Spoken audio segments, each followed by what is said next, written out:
Hola, hola, ¿cómo están? Bienvenidos al programa. Mi nombre es Ricardo Mortola Viteri y esto es Análisis en tiempos del coronavirus. Son las 6:09 de la tarde, hoy es miércoles 2 de septiembre. Gracias a todos por estar del otro lado. Es un placer tenerlos en el dial 106.5 FM, en todas nuestras plataformas web. Ustedes saben, YouTube, Spotify, www.marielatv.com. Y recuerden que Revista Mariela News, 17ª edición, ya está en circulación. Hoy día pues tenemos un invitado que ya llevamos media hora de entrevista fuera de cámaras y me gustaría replicar todo lo que hemos hablado porque ha sido interesantísimo. Él es Eduardo Reynoso, que es especialista en neuromarketing y es asesor empresarial e ínfimamente político. Eduardo, gracias por estar con nosotros. Bienvenido a nuestra casa. Ricardo, muchas gracias por tu invitación. Todo un gusto siempre estar en esta que considero mi casa también. Un saludo a todas las personas que nos están viendo y nos están escuchando. Gracias por estar aquí, Eduardo. Bueno, preguntarte primero que nada, ¿qué es el neuromarketing? ¿Cuál es el significado del neuromarketing? Bueno, Ricardo, yo creo que el significado es sencillo. Todas las personas se han de haber dado cuenta que cuando hablan con otras, dicen una cosa y hacen otra. Por ende, hay una diferencia entre lo que te dicen y el resultado final. Eso yo me di cuenta hace 20 años cuando investigaba al consumidor, al ser humano, y me di cuenta que no era un tema de centrarme en el consumidor o en el votante. El tema era entender mejor el ser humano, y es decir, cómo podíamos entender la conducta humana, pero desde su cerebro, donde no me puede mentir, donde está esa caja negra que aloja justamente todos los secretos. Y es ahí donde la neurociencia entra en el mundo del marketing, utilizando tecnología de punta para tener los resultados de lo que estás sintiendo, de lo que estás guardando, sin que tengas que decirlo de boca. Todo es con tecnología. Y así entendemos no solo las diferencias que existen entre las personas, sino también las coincidencias con el inconsciente colectivo. Eduardo, para que la gente lo entienda de una manera política, por así decirlo, ¿cómo se une el neuromarketing y la política? ¿Cómo se hace ese estudio? ¿Cómo se hace pues, esa comparación? Bueno, la neuropolítica lo que busca es, primero, entender las necesidades profundas del votante, el cual, a la larga, no es solamente un votante, es un ser humano con necesidades profundas que tienen que ser satisfechas y que a veces no son satisfechas porque no son totalmente entendidas. Segundo punto importante es que la neuropolítica lo que te permite es que con el uso de la neurociencia generar spots, campañas publicitarias mucho más impactantes. Ricardo, tú eres una persona de comunicación y sabes que la comunicación es impacto, frecuencia y alcance. Frecuencia es cuánto yo lo repito el mensaje y eso pasa por la chequera. El alcance pasa por una buena programación de medios, es decir, cómo puedo llegar de diferentes formas. Pero el impacto siempre va a ser específicamente basado en cómo yo genero una conexión con el votante, conexión con el consumidor y conexión absolutamente con todos los seres humanos, en fin. Y para eso hay que despertar las emociones. La puerta al entendimiento y al convencer básicamente está centrado en las emociones. Un cerebro normalmente tiene una parte racional, una parte emocional y una parte instintiva. Y a estas tres partes del cerebro es que hay que dirigirse. El neuromarketing llega a esto, hace que también los candidatos puedan tener discursos y construcciones de marcas más creíbles, porque no solo vale el mensaje, que también trabajamos en ello, las palabras específicas que van a conectar con las personas, sino que la gran diferencia también la hace el emisor. Usted sabe que una cosa es que te diga algo una persona que tiene construida una imagen de marca versus otra que no se conoce. Así que todo esto funciona el neuromarketing en sí, para la política. Eduardo, y en los estudios, vamos al grano. Ahorita, pues, los tres partidos favoritos o que más van a protagonizar las próximas elecciones del próximo año son el Partido Correísta, Andrés Arauz como presidente, Creo con alianza del Partido Social Cristiano, Guillermo Lasso, y Pachacuti con Yacu Pérez a la cabeza.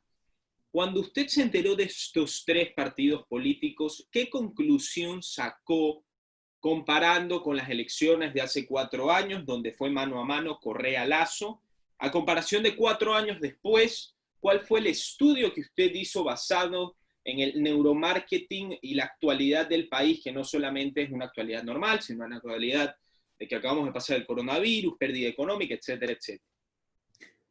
La primera diferencia que yo encuentro es que hay un efecto del trono vacío. Uh-huh. Las elecciones pasadas, el centro de la conversación era Rafael Correa. Los que amaban a Rafael Correa y los que odiaban a Rafael Correa. Y en torno a eso se iba a generar una votación como tal. Entonces, Lasso tuvo lo que era por los seguidores que tenía, más la gente que no quería a Correa, un voto reaccionario. Y Claro. Correa tenía la gente a la cual lo amaba. Entonces, ¿qué es lo que está pasando ahora? Hay un efecto de trono vacío. Es decir, ya no se habla solamente de Correa, sino que hay una falta de credibilidad en los partidos políticos.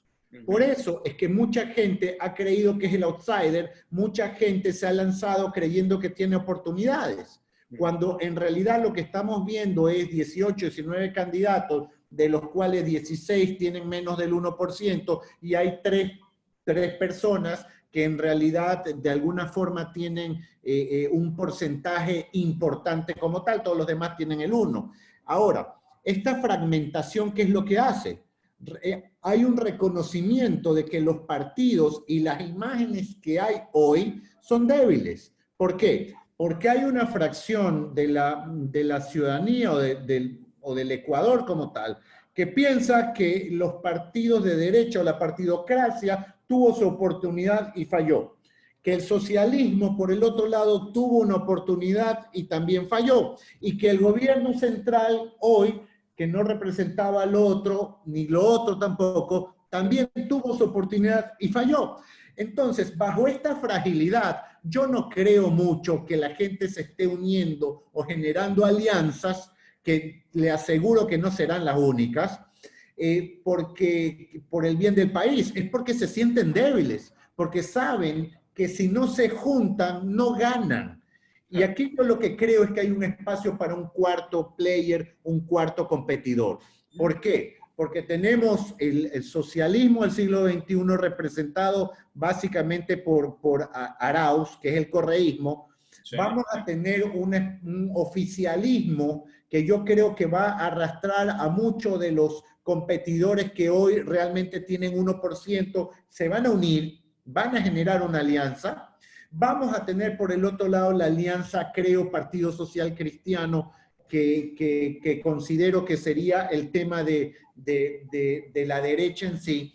Y a la larga está Yacu, que está quedando un poco solo. ¿Ok? Entonces, para mí hay oportunidad para estos cuatro, y si no se consolida una unión de partidos afines al gobierno, entonces las opcionados podrían ser, como le digo, una persona que tenga que ver con el centro, que sea parecido al perfil que tenía Otto Sonnenholzner, es decir, un joven, un hombre común, que se lo sienta como buena persona, que no sea tan percibido como político, que sea alguien de centro, prudente, pero que también tenga ese efecto wow de conquistar los corazones de la gente en poco tiempo. ¿Cuál cree que podría ser, Eduardo? Bueno, yo creo que hay dos personas que de alguna forma pueden hacer cosas interesantes y no necesariamente están en Guayaquil o Quito. Y el uno es Esteban Quirola y el segundo es Guillermo Celi. Yo creo que son dos personas que tienen un perfil interesante, que son jóvenes, que son de centro, que de alguna manera pudiesen tener su expansión, pero indudablemente van a tener que meterle mucho fuerza, velocidad y ese efecto wow que realmente necesitan los candidatos. Y además interesante lo que usted dijo sobre no el amor que se tiene, la confianza que se tiene en los partidos o a los políticos, sino el desamor y querer votar por el otro, por así decirlo. Entonces aquí yo le hago una pregunta interesante. Si es que digamos que a la cabeza del señor Celi, pongamos, se unen los partidos y se crea esta cuarta oportunidad de presidente de la República, ¿a quién se le quita porcentaje? ¿Quién es el que pierde? Si es que se llega a esta unión y se llega a una unión de centro con un outsider, ¿quién es el que perdería votos y quién perdería la posibilidad de estar en una segunda vuelta? En realidad tu pregunta es muy interesante, pero permíteme responderlo desde un paso más atrás. No necesariamente le tiene que estar quitando a alguien de los que ya tienen una especie de voto hasta cierto punto consolidado, aunque no tenemos ninguna certeza, porque el escenario político cambió. Cambia cuando se cae la candidatura de Jaime Nebot, cambia cuando Otto Sonnenholzner dice que no, cambia cuando Álvaro Noboa, que empieza a subir como la espuma, también dice que no. Entonces ha cambiado muchas veces y ahora cambia cuando hay esta alianza, creo, Partido Social Cristiano. El tema es saber qué otra alianza va a haber, pero el punto es que si tenemos más del 65% de gente indecisa, no necesariamente estoy cambiando el voto de otras personas, Claro. sino que probablemente estoy tratando de cautivar a alguien que no había decidido su voto. Pero aquí lo importante es quién se parece más a un Otto Sonnenholzner, que era la persona que de alguna forma se veía como la opción más sólida para ganar las elecciones. Tenía un 21-22% y estaba muy arriba de sus otros competidores. Es decir, el camino para él era un camino que hasta cierto punto menos difícil de ganar, porque para nadie va a ser fácil. Él tenía muchas opciones de ganar. El tema es que yo creo que como hombre prudente que es, él no estaba pensando solamente en ganar. Ganar es una cosa. El tema de triunfar es el éxito de haber ganado las elecciones, pero también tener un buen gobierno y cómo sostenerlo. Y yo creo que fue la segunda parte la que no se resolvió, porque no los partidos no necesariamente están siendo tan generosos como creeríamos que deberían de ser. Y aquí lo que necesitamos, después de una pandemia, después de tener la prueba más difícil que nos ha tocado en nuestras vidas a nivel mundial y que nos ha tocado vivirla a nosotros, Ricardo, lo que nos enseña es solidaridad, esperanza, unión, trabajo en conjunto. Pero lamentablemente la mayoría de clase política, con sus ligeras excepciones, Claro. no está comprando esto que la ciudadanía quizás lo está entendiendo más. Y aquí lo que se está haciendo es abrir más la desconexión que existe entre los partidos políticos y los políticos frente al ciudadano común. ¿Cómo puedes creer posible que existe un gobierno que tiene 6% de nivel de aceptación en su gestión? ¿Cómo crees posible que puede existir una Asamblea Nacional que tenga un 3% de aceptación y que lanza un código de la salud que es totalmente polémico?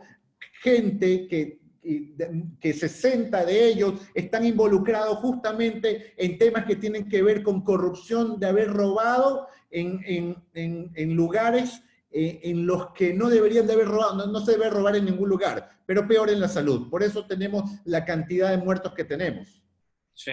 Eduardo, y hablando pues sobre lo que estábamos diciendo antes de la entrevista, hablando de los dos partidos o la alianza del Partido Social Cristiano y Creo, mucha gente pues, y me incluyo a mí, han aplaudido o han saludado que se dé esta unión más que nada, no solamente por razones políticas, sino porque se sabía o era un secreto a voces que Guillermo Lasso y Jaime Nebot pues tal vez tenían sus diferencias personales, sus diferencias políticas. Tuvimos en este programa a Cristina Reyes y ella nos dijo, todos los partidos políticos tenemos el derecho de dar nuestra opinión y dar nuestros pensamientos políticos, por ende nadie nos puede obligar a unirnos. Pasó, y para bien. ¿Usted ve esta unión como una unión de valor, como una unión de importancia al pueblo ecuatoriano más que nada? ¿Cómo analizó usted esta unión? No podría decirte, mi querido Ricardo, que hay en la rectitud de las intenciones del corazón de la gente. Lo Ajá. veo como algo importante. Lo veo como una consolidación de una posición que es diferente a las otras dos y que está bien que exista esa opción. Lo que deben de cuidar es que esta alianza no esté pegada con saliva. ¿Por qué? Porque primeramente, hay dos cosas quiero aclarar con esto.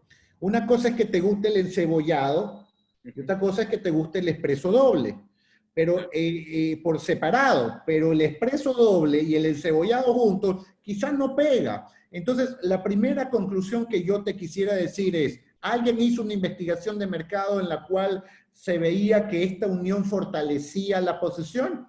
Si eso ocurre, pues en buena hora. Segunda pregunta que me tendría que hacer es la gente, los que van a operar la alianza como tal, porque esta alianza debe de haber cooperación en estos ejércitos políticos. La gente realmente se va a involucrar, es decir, los socialcristianos se van a involucrar en apoyar a Lasso, o es un tema un poco más superficial como tal de eliminar una candidatura para tratar de que eso, que no necesariamente es endosable, llegue a Lasso. Ahí hay que preguntarlo. ¿Por qué? Porque ahí yo voy con una segunda frase. No le pidas a alguien que odie a otro para luego pedirme que le bese la mano. Y ahí yo creo que hay unas diferencias muy fuertes que no van solo desde el punto de vista conceptual, sino desde el punto de vista de personal entre equipos que de alguna forma han tenido una guerra por mucho tiempo, y hay que decirlo así. Así que, ¿qué tan se van a llevar? Pues no lo sé. ¿Qué tanto va a generar esta alianza un resultado en lo operativo? Pues no lo sé. Lo que sé es que se ve bien, pero hay que cuidar esa relación porque puede tener un efecto espuma donde al inicio se ve bien, pero luego puede existir que vayan a salir en la medida de las propuestas y en medida de todo lo que se va diciendo, los mensajes y las acciones que se van tomando, pueden existir y empezar a saltar esas diferencias que no han sido sanadas, y que debían haber sido sanadas entre los grandes líderes. Esa reunión no debían de haber más de 2 personas, y esas 2 personas son Jaime Nebot y Guillermo Lasso, y punto. ¿Sabe por qué, mi estimado amigo? Porque sabemos que el Partido Social Cristiano tiene una cabeza visible, y que creo tiene también una cabeza visible, pero el hecho de que Jaime Nebot firme como testigo, como diciendo, eso es lo que están haciendo ustedes, en lo que me deja una señal que me genera una duda. No lo convence. Eduardo, usted fue consultor político, ¿correcto? Soy consultor político, Es sí. consultor político. Para preguntarle, después le preguntaré sobre su carrera como consultor político. Usted como consultor político, ¿qué le hubiera aconsejado a Guillermo Lasso antes de hacer la alianza con el Partido Social Cristiano? Porque vamos a ser claros. Yo creo, corríjame si estoy equivocado, que si es que se hubiera mantenido la situación Cristina Reyes, Guillermo Lasso, la separación sin Álvaro Noboa, sin Otto Sonnenholzer, yo creo que Cristina hubiera sacado un porcentaje mucho menor que el de Guillermo Lasso. Probablemente hubiera sido la misma película de hace 4 años de Cynthia Viteri y Guillermo Lasso. Probablemente, yo creo que Cristina hubiera sacado menos. En el Sí, caso 4 o de, 5% estaba estimado. sí, en el caso de que usted me acaba de hacer comparación y me acaba de decir quién ha hecho el estudio o quién ha hecho el estudio de que esta unión lo sube en porcentaje o le sube la aprobación o la popularidad, o si esta es una unión pegada con saliva, o si es que esta es una unión pues no convincente. ¿Usted cree que aún así Lasso hizo lo correcto al aceptar la condescendencia del Partido Social Cristiano y trabajar unidos solamente en la presidencia? Porque cabe recalcar que en las asambleístas separados, solamente en presidencia. Sí, yo creo que hizo lo correcto, definitivamente. Como le mencionaba Ricardo, no es censurable. Yo lo que pregunto es, ¿va a funcionar? Pues si funciona, bienvenido para aquellas ¿Pero usted personas que de cree que va alguna a forma... funcionar? Yo creo que sí puede, yo creo que tiene grandes riesgos de fracasar, pero ¿Cuál? había que intentarlo, Ricardo. Hay momentos en la vida donde el éxito está en enfrentar algo que es 100% riesgoso, pero que si no lo haces, sabes que lo que es 100% verdad es que te vas a ir para el barranco. Así que yo aplaudo esa decisión de intentar esto, que deja también, para decirlo de este modo, una referencia de hacia dónde podemos llegar y sobre todo de lo que queremos evitar, que es no convertirnos en Venezuela. Sí. ¿Y cuáles son esos negativos que usted me acaba de decir, o esas aristas que entran en una disyuntiva o están pendulares u oscilantes? La primera cosa es que también le cae esta unión a la gente del Partido Social Cristiano. Segunda es cuánto endosa el Partido Social Cristiano en votos a Guillermo Lasso. Tercero es cuál es la afectación publicitaria.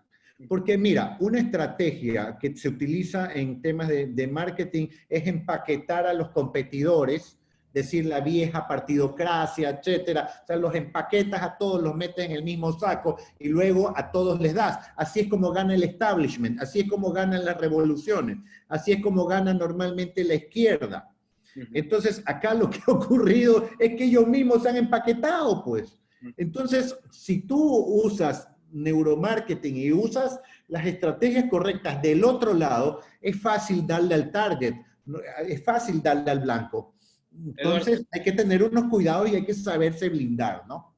Eduardo, ¿usted a quién ha consultado políticamente? Bueno, yo he tenido mucha consultoría con varios partidos. No sé si es que debería de mencionar a mis clientes, pero hemos tenido más de 20 campañas. Por qué no lo mencionaría? Porque pudiese dar a pensar a algunas personas que en mi conversación o análisis esto pudiese tener algún tinte a favor de alguien y en realidad no quiero mezclar mi opinión personal con el trabajo que hago, y sobre todo porque normalmente yo no sé si Mariela, que me conoce más, se habrá dado cuenta, pero yo siempre visto de negro. ¿Y sabe por qué, Ricardo, visto de negro? Porque yo siempre tengo que estar en la oscuridad, yo siempre tengo que estar en el rincón donde no me veo, porque el protagonismo lo tiene el candidato, lo tiene el mandatario al cual sirvo. Así que yo prefiero siempre estar en un lugar totalmente escondido. Y hablando de consultas, al menos nos podría comentar si es que un consultor político, y esta pregunta ya se lo he hecho a varios consultores políticos que están aquí, digamos que usted, hagamos una suposición, digamos que usted le gusta la izquierda, le gusta la ideología izquierda, un consultor político de ideología izquierda podría ayudar o consultar a un político de derechas. Eso lo hacen muchos, ¿Usted lo lo hace la hace? gran mayoría. Yo le voy a decir, y ahí sí voy a hablar de un tema personal. Ajá. Por la bendición de Dios, vivo asesorando a la empresa privada y a las marcas. Uh-huh. Siempre, 25 años, yo vivo, como y respiro de eso. Cuando tengo que servir a un político es primeramente por varias cosas. Primero, porque mis valores de alguna forma tienen una cierta cercanía con los valores al candidato que de alguna manera quiero servir. Segundo, busco que aquella persona quiera servir al bien o por lo menos en el momento sea el mal menor. ¿Ok? Porque mi función para asesorar es guiar e impulsar a alguien que tiene que hacer que la sociedad esté mejor, si no, no tiene sentido mi trabajo. Y gracias a Dios, porque trabajo en las empresas, puedo elegir a mis clientes. Claro, mis clientes también me eligen, pero yo también filtro a quién voy a asesorar. Así que en mi tema particular, yo solo asesoro con los candidatos que considero que tienen dos cosas: van a servir y hacer el bien y sean las personas que de alguna forma me generan una recta intención, al margen de que me pueda equivocar en mi percepción. Y la segunda es que sus declaraciones en el pasado estén alineadas con temas que tienen que ver con el respeto, con los derechos, con la vida y con la familia también. Sí. Eduardo, estuvimos hace varias semanas con Daniel Molina, que también es consultor político aquí en este Gran programa. amigo también, un gran Él colega. nos dijo que la real carrera política para un, por ejemplo, presidente, inicia cuando se siente en el poder, cuando ingresa al poder. Ahí comienza realmente lo que es la carrera política. A esto le quiero preguntar, muchas personas, sean de derecha, sean de centro, o sean anti-Correa, o sean anti-Maduro, anti-Chávez, anti-Castro, lo que usted le quiera llamar, ante una izquierda, porque no es izquierda, es socialismo o es totalitarismo, lo llamaría yo, o opresión, que es lo que está viviendo en este momento Venezuela y Cuba. Como usted dijo, ese es el punto al que no queremos llegar. Prácticamente hay algunos que dicen, ¿saben qué? Lo que quieran, ofrézcanme lo que quieran, yo no confío en este partido u otro, pero no me traigan o que no nos convirtamos como Venezuela. En este caso, ¿cuál es el miedo que viven al menos las personas de derecha o centro-derecha? Que venga una persona de derecha al poder, que se siente en el poder y lo haga mal. ¿Por qué? Porque si es que lo hace mal, o si es que no hace las cosas bien, regresa nuevamente y con rencor y a grosso modo, que la gente diga, cuando estábamos con no estábamos así. Esto no pasó, estábamos mejor antes. ¿Qué pasó, por ejemplo? Un ejemplo, esto pasó con Argentina. Mauricio Macri le gana a Scioli en las no pasadas, pero antepasadas elecciones, y parecía que con Macri venía el cambio después de los Kirchner, después de Cristina. Macri heredó todo lo malo, todos los huecos fiscales y económicos de la Argentina. Como dice Angela Merkel, si te vas a lanzar para quejarte de lo de antes, no te lances. Entonces hay que decir que Macri hizo un mal trabajo, pero regresamos a lo mismo. Regresamos a Cristina, me refiero a Argentina, como vicepresidenta, con impunidad la señora después de todos los delitos que ha hecho, que es millonaria, cabe recalcar, ¿por qué? Nadie lo sabe. Y como presidente Alberto Fernández, o sea, hemos volvido a lo de antes. Entonces, usted como consultor o los consultores, ¿cómo se puede sacar esta mentalidad en la gente, hablando de la perspectiva de derecha, de apoyar a políticos, indiferentemente de sus creencias o lo que le den, que estén en favor o pro a que el Ecuador en un futuro sea como Venezuela o sea como Cuba? No me entra en la cabeza, Eduardo. Bueno, a mí sí me entra y le voy a explicar por qué, mi querido Ricardo. Es que Explique. cuando uno estudia la conducta humana se da cuenta que hay varios factores que hacen que tú hagas lo que haces. ¿Ok? Y uno de ellos es la cultura. Y para entender la cultura hay que entender la creencia de la gente.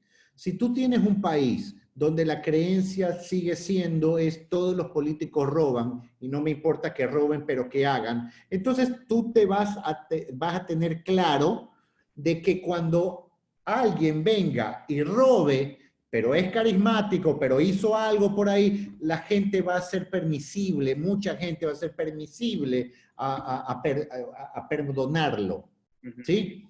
Y lo que tienen que cambiar son las creencias. Para cambiar las creencias tienen que cambiar la educación y también la familia.